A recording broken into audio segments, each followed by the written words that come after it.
Assalamualaikum warahmatullahi wabarakatuh. Perkenalkan, nama saya Imro'atus Solihah dengan NIM 230413110108 dari kelas 2351 KPID Prodi Komunikasi dan Penyiaran Islam. Tujuan saya di sini membuat video ini untuk memenuhi ujian tengah semester mata kuliah Komunikasi Interpersonal yang diampu oleh Dr. Vivi Hasmawati MSI. Di dalam video ini saya akan menganalisis komunikasi interpersonal yang terjadi antara Cinta Laura dan Prilly Latukonsina di channel Puella.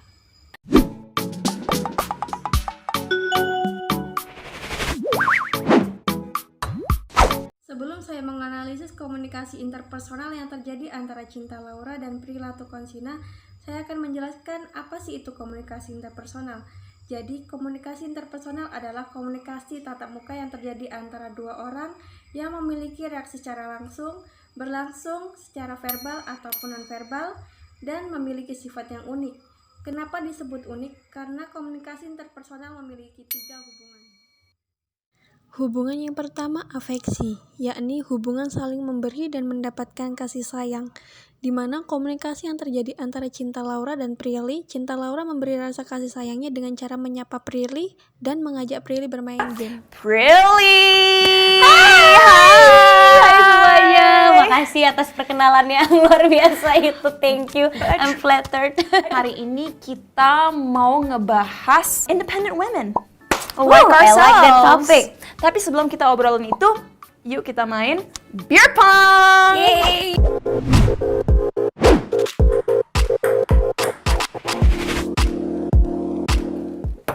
Yang kedua, inklusif, yakni keinginan untuk menjadi orang lain atau ingin menjadi bagian dari kelompok sosial tertentu, seperti komunikator ingin menjadi komunikan atau sebaliknya. Dalam video tersebut, hubungan ini terjadi ketika Cinta Laura bangga dengan Prilly di saat Prilly menceritakan kehidupannya. Aku bangga banget sama Prilly karena emang bener kecantikan seseorang, dan kita udah bahas waktu beer pong tadi, bukan dari kriteria yang udah dibuat oleh society kita. Yes. Yang ketiga, hubungan kontrol, yakni kebutuhan untuk mempengaruhi orang lain. Di dalam video Cinta Laura dapat mengontrol dan mempengaruhi Prilly untuk menceritakan kehidupan Prilly, dan Prilly pun mau untuk menceritakannya. Kamu menerima dan menjaga values mereka, tapi tidak mengkompromi ya values kamu. Karena aku yakin sebagai anak Gen Z, kamu juga punya pendapat hidup kamu sendiri yang mungkin gak align dengan orang tua kamu. Yes, aku diskusi sih. Jadi misalnya ada satu pemahaman yang aku punya tapi nggak sesuai sama value yang mereka ajarin atau value yang selama ini mungkin menurut mereka benar gitu.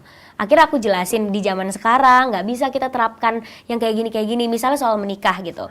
Di sini, Cinta Laura memiliki pengetahuan terhadap komunikannya, yaitu Prilly, di mana ini menunjukkan bahwa komunikan merasa komunikator memahami dirinya, yang dimana hal ini merupakan kepercayaan komunikan terhadap komunikator.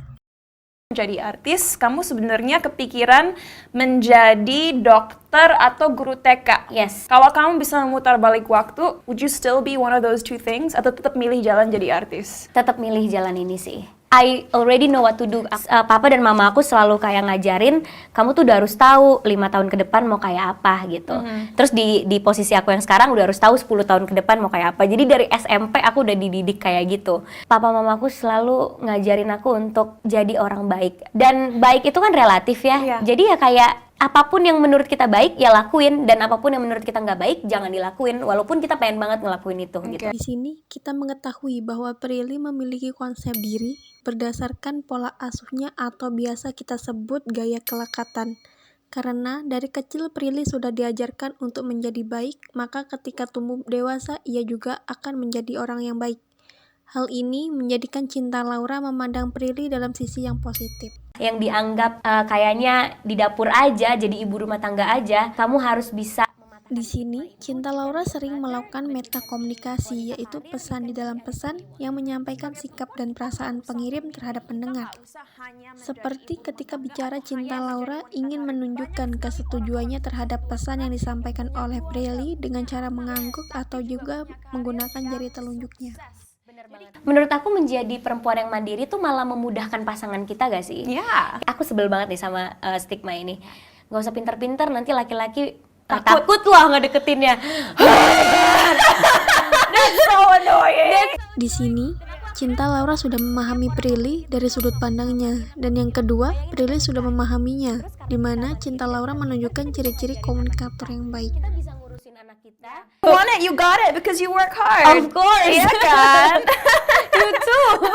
Di sini, Cinta Laura dapat memahami situasi yang tepat dengan menggunakan gaya bahasa yang tepat terhadap lawan bicaranya. Karena di sini Prilly adalah seorang yang modern yang sering kali mencampur bahasanya antara bahasa Indonesia dengan bahasa Inggris.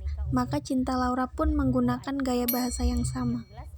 When I was 19, di saat aku umur 19, itu adalah umur di saat aku terpuruk-terpuruknya gara-gara kan aku lagi sinetron. Di sini, Cinta Laura dan Prilly melakukan analisis yang unik, di mana berdasarkan pengalaman pribadi yang disebut analisis psikologi.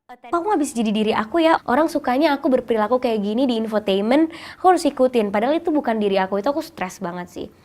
Di sini, Prilly melihat Cinta Laura dengan positif dan menimbulkan komunikasi yang aman.